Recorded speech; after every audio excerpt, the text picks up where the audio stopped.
They are divided into two classes: eternally liberated and eternally conditioned. Eternally liberated living entities never come into contact with the material nature, and therefore they do not have any experience of material life. They are eternally engaged in Krishna's consequences. In Krishna's consciousness or devotional service to the Lord. And they are counted among the associates of Krishna. Their pleasure, the only enjoyment of their life, is derived from rendering transcendental loving service to Krishna. On the other hand, those who are eternally conditioned are always divorced from the transcendental loving service of Krishna and are thus subjected to the threefold miseries of material existence. On account of the conditioned soul's eternal attitude of separation from Krishna, the spell of the material energy awards him two kinds of bodies: the gross body, consisting of 5 elements, and the subtle body, consisting of mind, intelligence, and ego. Being covered by these two bodies, the conditioned soul eternally suffers the pangs of material existence, known as the threefold miseries. He, meaning Krishna, is also subjected to 6 enemies. He, meaning the devotee, is also subjected to 6 enemies: lust, anger, etc. Such is the everlasting disease of the conditioned soul. Diseased and conditioned, the living entity transmigrates all over the universe. Sometimes he is situated in the upper planetary system, and sometimes he travels in the lower planetary system. In this way, he leads his diseased, conditioned life. His disease can be cured only when he meets and follows the expert physician, the bona fide spiritual master. When the conditioned soul faithfully follows the instructions of a bona fide spiritual master, his material disease is cured. He is promoted to the liberated stage, and he again attains to the devotional service of Krishna and goes back home, back to Godhead. A conditioned living entity should become aware of his rival position and pray to the Lord. How much longer will I be ruled by all these bodily functions, such as lust and anger? As a matter of the conditioned soul, lust and anger are never merciful. Indeed, such bad masters never cease demanding service from the conditioned soul. But when he comes to his real consciousness, Krishna consciousness, he stops serving such bad masters and approaches Krishna with a frank and open heart to achieve his shelter, meaning shelter of Krishna. As such a time, he prays to Krishna to be engaged in his transcendental loving service. Sometimes the Vedic literature highly praises fruitive activities, mystic yoga, and the speculative search for knowledge as different ways to self-realization. Yet, despite such praise, in all Vedic literature, the path of devotional service is accepted as foremost. In other words, devotional service to Lord Krishna is the highest perfectional path to self-realization, and it is recommended that it be performed directly. Fruitive activity, mystic meditation, and philosophical speculation are not direct methods of self-realization. They are indirect because without devotional service, they cannot lead to the highest perfection of self-realization. Indeed, all paths to self-realization ultimately depend on the path of devotional service. When Vyasadeva was not satisfied, even after compiling heaps of books of Vedic knowledge, Narada Muni, his spiritual master, explained that no path of self-realization can be successful unless it is mixed with devotional service. When Narada Muni arrived, Vyasadeva was sitting by the banks of the river Saraswati in a state of depression. Upon seeing Vyasa so dejected, Narada explained the deficiency in his compilation of various books. Even pure knowledge does not look well unless it is complemented by transcendental devotional service. And what to speak of fruitive activities when they are devoid of devotional service?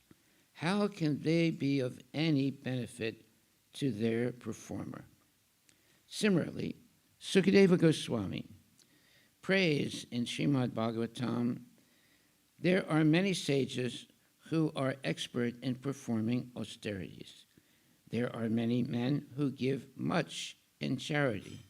There are many famous men, scholars and thinkers, and there are those who are very expert in reciting Vedic hymns. Although all the activities of these men are auspicious, unless one performs them in order to attain devotional service to the Lord, they cannot be awarded the desired results. Therefore, I offer my respectful obeisances unto the Supreme Lord, the only one who can award such results. Although many types of philosophers and transcendentalists believe that one who lacks knowledge cannot be liberated from material entanglement, there is no possibility that knowledge without devotional service can award liberation. In other words, when jnana, or the cultivation of knowledge, leads one onto the path of devotional service, then only does it help one gain liberation, but not otherwise. This is confirmed by Brahma in the Srimad Bhagavatam 10.14.4, Shreya Shritim Bhaktim Udasate Vibho, Klishyanti Ye Kevala Bodha Labdaye. Tesam aso klesa eva sisyati nanyat yata stula tusa vagatinam. My dear Lord, devotional service unto you is the best path for self-realization. If someone gives up that path and engages in the cultivation of knowledge or in speculation, he will simply undergo a troublesome process and will not achieve his desired results. Just as a person who hears an empty husk of wheat cannot get grain, one who engages simply in speculative knowledge cannot achieve the desired result of self-realization. His only gain is trouble. In the Bhagavad Gita 7:14, it is stated that material nature is so strong that it can be surmounted only by those living entities who surrender unto the lotus feet of Krishna. Only they can cross the ocean of material existence. When a living entity forgets that he is eternally the servitor of Krishna, that forgetfulness causes his bondage in conditioned life and his attraction for the material energy. Indeed, that attraction is the shackle of the material energy. since it is very difficult for a person to become free as long as he desires to lord it over the material nature, it is recommended that he approach a spiritual master who can train him in devotional service. In this way, he can get out of the clutches of the material nature and achieve the lotus feet of Krishna. There are 4 social divisions of human society: the Brahmanas, or intellectuals, the Kshatriyas, or administrators, the Vaishyas, or the businessmen and farmers, and the Sudras, or laborers. There are also 4 spiritual orders, or ashramas: the brahmacharis, or students, the grihastas, or householders, the vanaprasthas, or retired persons, and the sannyasis, or those in renounced life. Regardless of one's social or spiritual position, however, one who is lacking in devotional service or Krishna consciousness cannot be released from material bondage, even if he executes his prescribed duties. On the contrary, he will glide down to hell due to material consciousness. Therefore, whoever is engaged in his occupational or spiritual duty must simultaneously cultivate Krishna consciousness in devotional service if he wants liberation from the material clutches. In this regard, Lord Chaitanya recited 2 verses from Srimad Bhagavatam 11.5.2-3 that were spoken by Narada Muni to inculcate the path of Bhagavata cultivation. Narada pointed out that the 4 social divisions of human society, as well as the 4 orders of life, are born from the gigantic universal form of the Lord, the Virata Purusha. The Brahmanas are born from the mouth of the universal form. The Kshatriyas are born from the arms, the Vaishyas from the waist, and the Sudras from the legs. As such, the members of all these social orders are qualified in the different modes of material nature within the form of the Virata Purusha.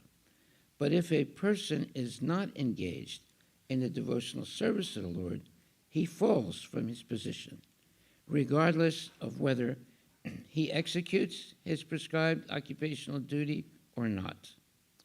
Lord Chaitanya further pointed out that although those who belong to the Mayavada or impersonalist school consider themselves to be one with God or liberated, they are not actually liberated. As confirmed in Srimad Bhagavatam 10.2.32, Yene Ravindaksha Vimuktamaninas Tvaya Astabhavid Avisuddha Buddhaya Arura Krichena Param Padam Tata Patanti Adho Nadrata Yusmad Angraya. Those who think that they are liberated according to Mayavada philosophy, but who do not take to the devotional service of the Lord, fall down for want of devotional service, even after they undergo the severest types of penances and austerities, and even after they sometimes approach the supreme position. Chaitanya Mahaprabhu explained that Krishna is just like the sun, and that Maya, the illusory material energy, is just like darkness. Therefore, one who is constantly in the sunshine of Krishna cannot possibly be deluded by the darkness of the material energy. This is very clearly confirmed in the last of the 4 principal verses of Srimad Bhagavatam 2.9.34, as well as in the Srimad Bhagavatam 2.5.13, which states, The illusory energy, or Maya, is ashamed to stand before the Lord. Nonetheless, the living entities are constantly being bewildered by this same illusory energy. In his conditioned state, the living entity discovers many forms of word jugglery to get apparent liberation from the clutches of Maya. But if he sincerely surrenders unto Krishna by simply once saying, "My dear Lord Krishna, from this day I am yours," he at once gets out of the clutches of the material energy. So that's something we should repeat. "My dear Lord Krishna, from this day I am yours." He at once gets out of the clutches of the material energy. This is confirmed in the Ramayana Yuddha Kanda 18.33, wherein the Lord says, "Shakrid eva prapano yas tava smiti cha yachita abhayam sarvada tasmai dadami etad ratam mama." It is my duty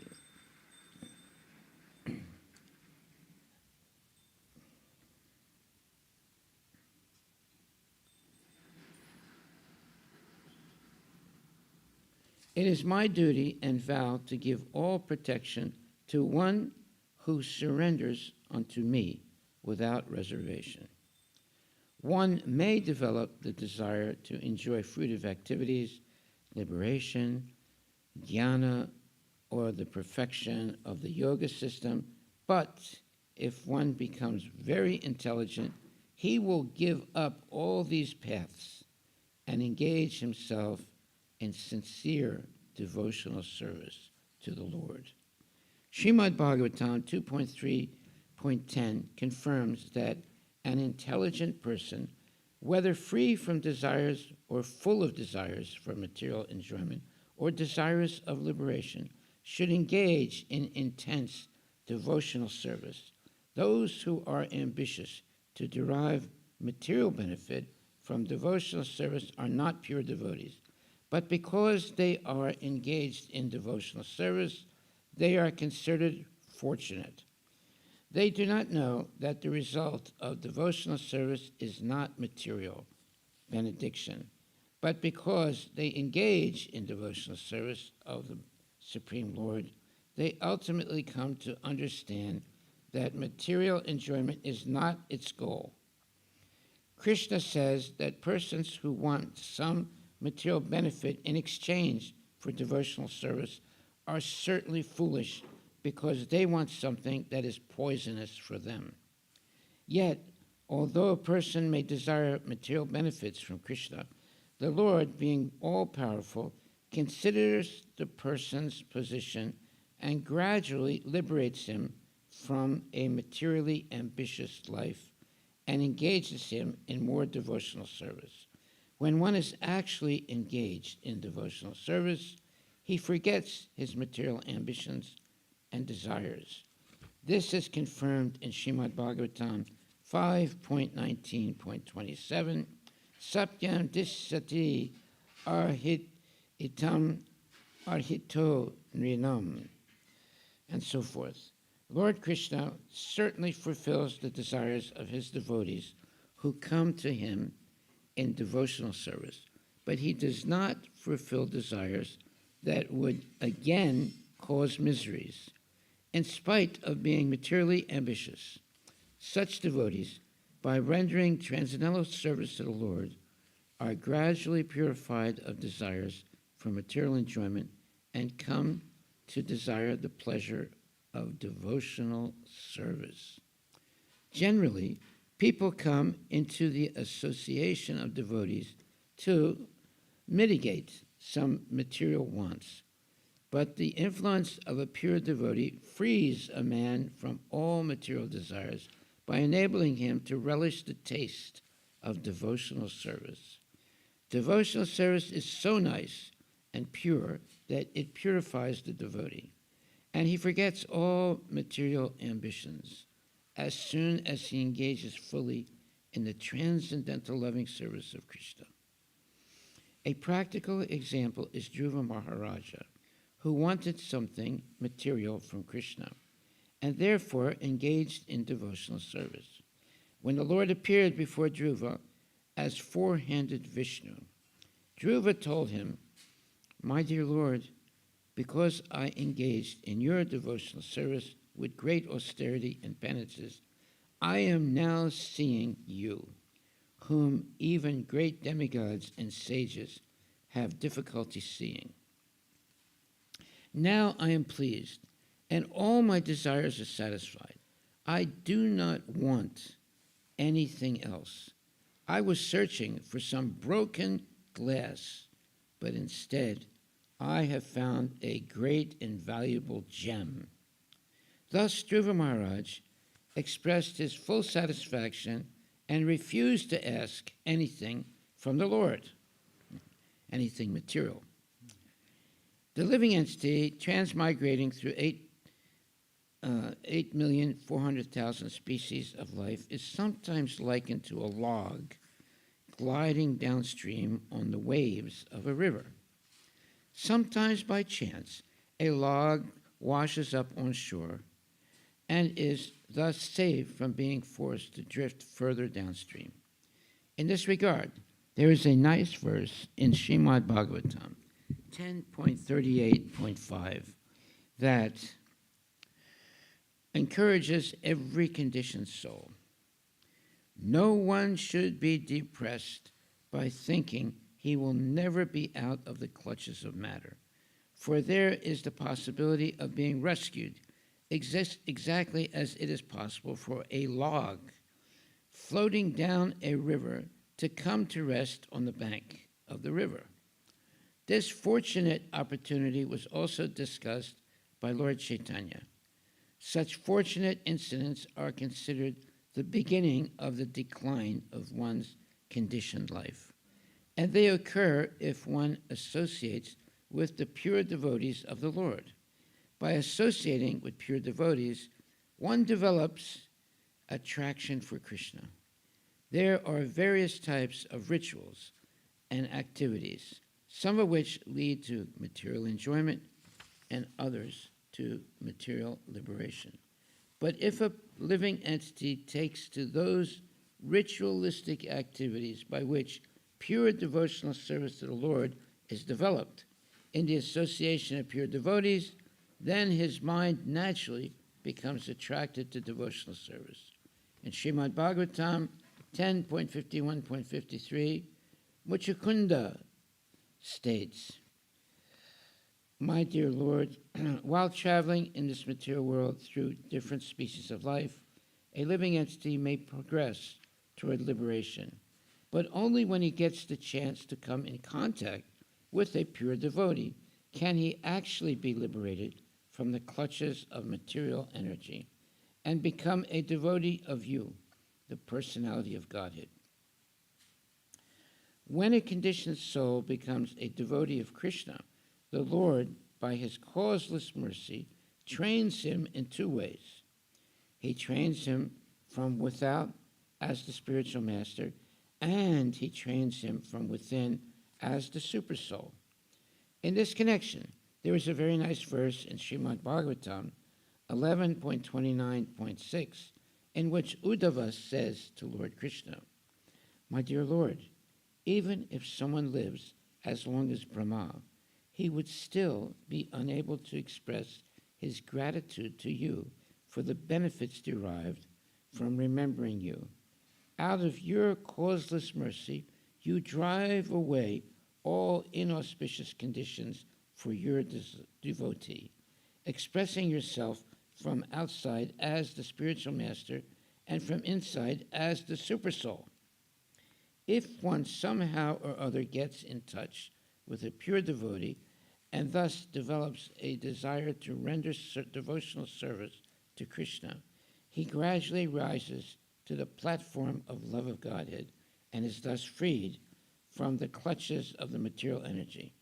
This is confirmed in Srimad Bhagavatam 11.20.8, where the Lord says, "For one who out of his own accord becomes attracted to topics of my activities, being neither allured nor repelled by material activities, following the path of devotional service leading to the perfection of love of God becomes possible. However, it is not possible to achieve the stage of perfection without being favored by a pure devotee or a Mahatma, a great soul. Without the mercy of a great soul, one can not even be liberated from the material clutches, and what to speak of rising to the platform of love of Godhead." This also is confirmed in Srimad Bhagavatam 5.12.12 in a conversation between Jadabharata and King Rahugana, ruler of the Sindhu and Sauvira provinces, when King Rahugana expressed surprise upon seeing Bharata's spiritual achievements. Bharata replied, "My dear Raghunatha, no one can attain the perfected stage of devotional service without being favored by a great soul, a pure devotee. No one can attain the perfectional stage simply by following the regulative principles of scriptures, or by accepting the renounced order of life, or by prosecuting the prescribed duties of householder life, or by becoming a great student of spiritual science, or by accepting severe austerity and penances for realization." Similarly, when the atheist Hiranyakashipu asked his son Prahlad Maharaj how he had attained such a devotional attitude, the boy replied, "As long as one is not favored by the dust of the feet of pure devotees, one cannot even touch the path of devotional service, which is the solution to all the problems of material life." Thus, Lord Chaitanya told Sanatana Goswami that all scriptures stress association with pure devotees of the Lord. The opportunity to associate with a pure devotee of the Supreme Lord is the beginning of one's complete perfection. This is confirmed in Srimad Bhagavatam, where it is said that the faculties and benedictions one achieves by associating with a pure devotee are incomparable. They cannot be compared to anything, neither elevation to the heavenly kingdom nor liberation from the material energy.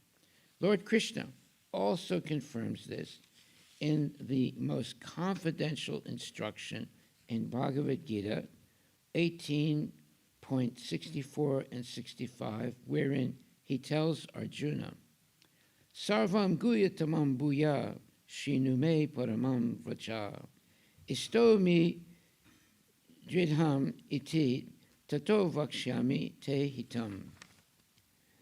Man mana bhava mad bhakto madhyajimam namaskuru mam evaishasi satyam te pratijane priyosti me." My dear Arjuna, you are my affectionate friend and relative, and therefore I am imparting to you this most confidential knowledge for your benefit. Just become always mindful of me. Become my constant devotee. Become my constant worshiper, and become a soul surrendered to me. Only in this way will you be sure to achieve my abode. Because you are my very dear friend, I hereby disclose to you this most confidential knowledge. Such a direct instruction from Krishna is more important than any Vedic injunction or regulative service. There are certainly many Vedic injunctions, ritualistic and sacrificial performances, regulative duties, meditative techniques, and speculative processes for attaining knowledge. But Krishna's direct order, just give up everything else and become my devotee, my worshiper, should be taken as the final order of the Lord and should be followed. If one is simply convinced of this direct order of the Lord in the Bhagavad Gita, he becomes attached to his devotional service, meaning Krishna's devotional service, and gives up all other engagements. One will undoubtedly attain success.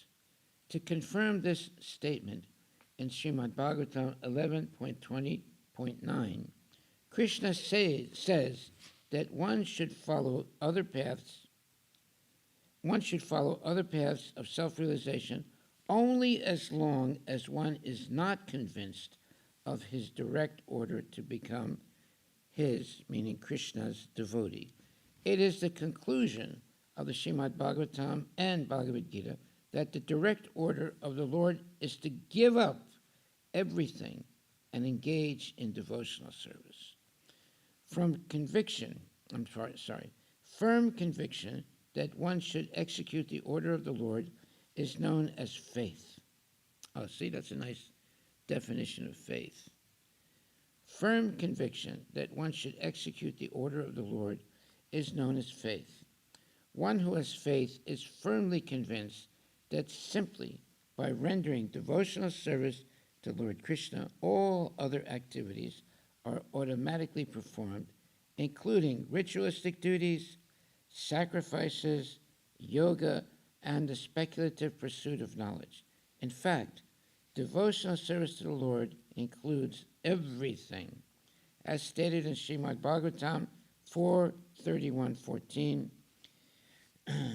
By watering the root of a tree, one automatically nourishes the branches, twigs, leaves, and fruits. And by supplying food to the stomach, one satisfies all the senses. Similarly, by rendering devotional service to Krishna, one automatically satisfies the requirements for all other forms of worship and all other spiritual processes. One who is faithful and firmly convinced of this is eligible to be elevated as a pure devotee. There are three classes of devotees, according to the degree of conviction.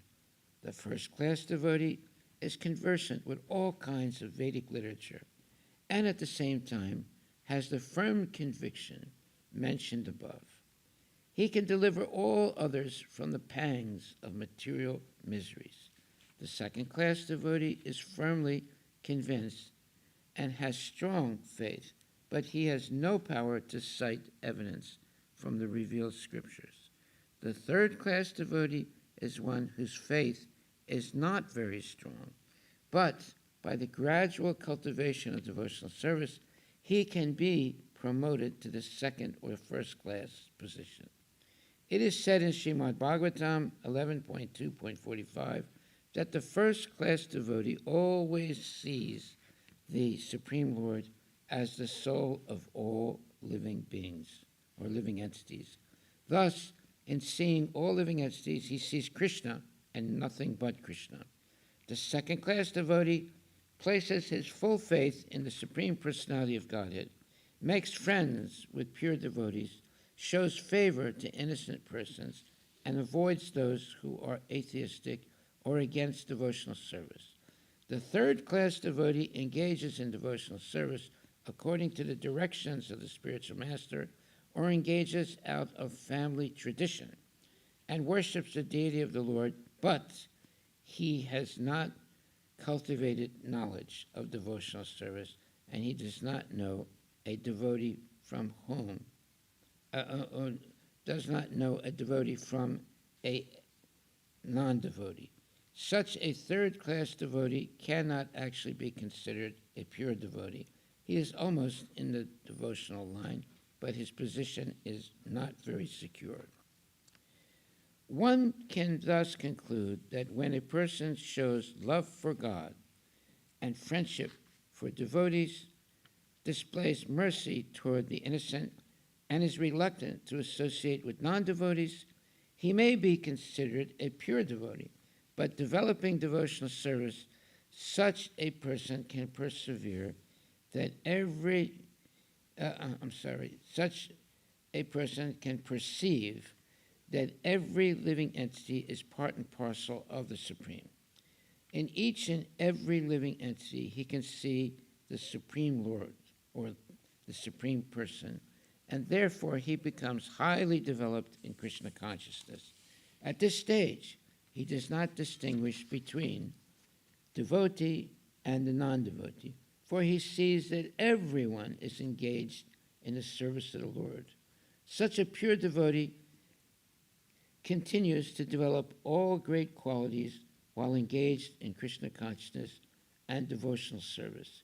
As stated in Srimad Bhagavatam 5:18-12, one who attains pure, unalloyed devotional service to the Supreme Lord develops all the good qualities of the demigods, whereas a person who doesn't attain such service is sure to go astray, despite all his material qualifications, for he hovers on the mental platform. Thus, his material qualifications are valueless.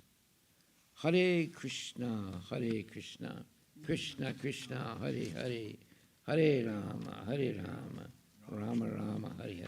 These are beautiful, beautiful statements today. And this is Teachings of Lord Chaitanya,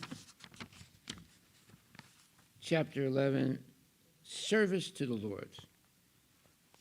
If we follow this, we'll be prepared to go back to the spiritual world. Just as one chapter, it's chapter 11, is enough to take you back to Godhead. Okay, any questions or comments? Any questions or comments?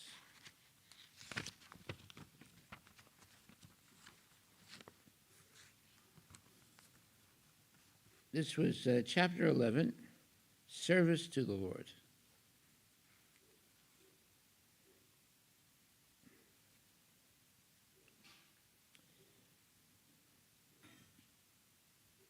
Okay, no questions. Oh, all right, go ahead. You read just one page before the ending, page number 122,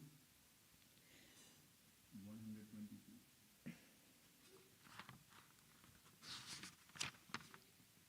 In the last paragraph, it starts with firm conviction. Yeah, go ahead. Firm conviction that one should execute the order of the Lord is known as faith. Yes, isn't that beautiful? So how to get this firm conviction? Conviction is there, but like firm conviction. Well, obviously, you have to associate with people who have who are very convicted to serve Krishna. You can't do it on your own. You have to have the association of advanced devotees. Then you also can gradually develop firm conviction that you want to spend the rest of your life in Krishna consciousness. You don't read books to get firm conviction. You have to have the association of genuine devotees who have firm conviction. And you see the way they act and the way they speak and the way they are merciful to others, then you will also gradually develop firm conviction. Okay? So that's the answer to your question, right? Yeah. And Maharaj, you said you observe other genuine devotees Yeah. who have these qualities, and you said one thing, they are merciful to others. Yeah. So how to develop that quality, Maharaj, to be merciful to others? Okay. Yeah, that's an important question. Well, you see, when you see people suffering, and it actually hurts you to see it, then you try to help even one person or many people. It depends on how determined you are.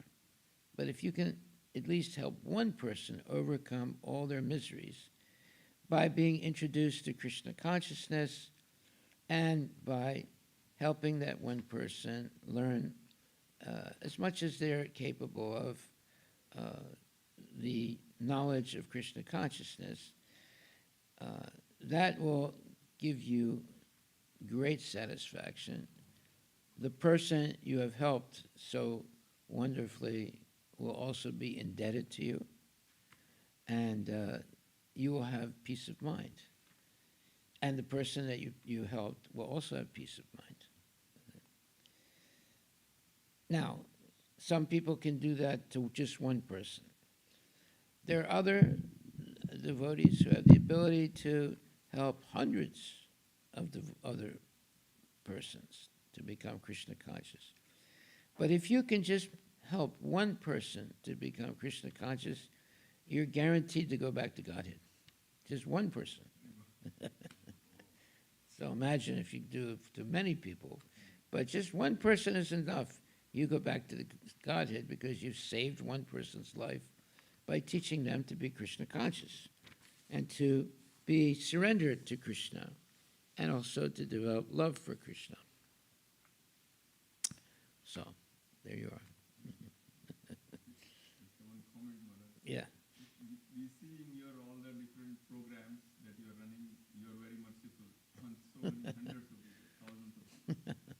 Like in terms of food truck, in terms of everyday prasadam serving here, Yeah. and so many other programs.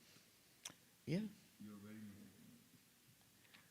But everybody's helping. I'm not doing everything. But under I'm just giving some, information how to maintain your Krishna consciousness. It's by devotional service. Haribol. Okay, all glories to Srila Prabhupada Ki Jai. So today, let's see, what was that?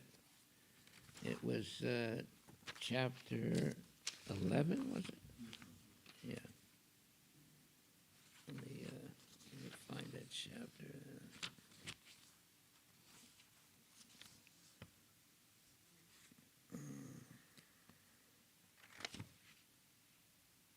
Oh, I see. Okay, 1 second.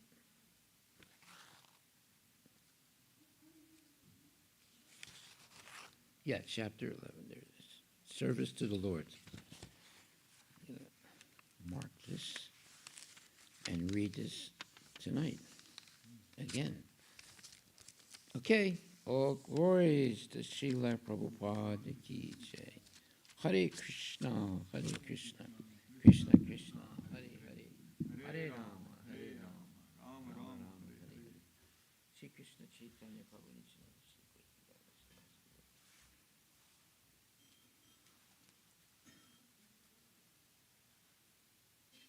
So Prabhu, can you drive me to? I have to go to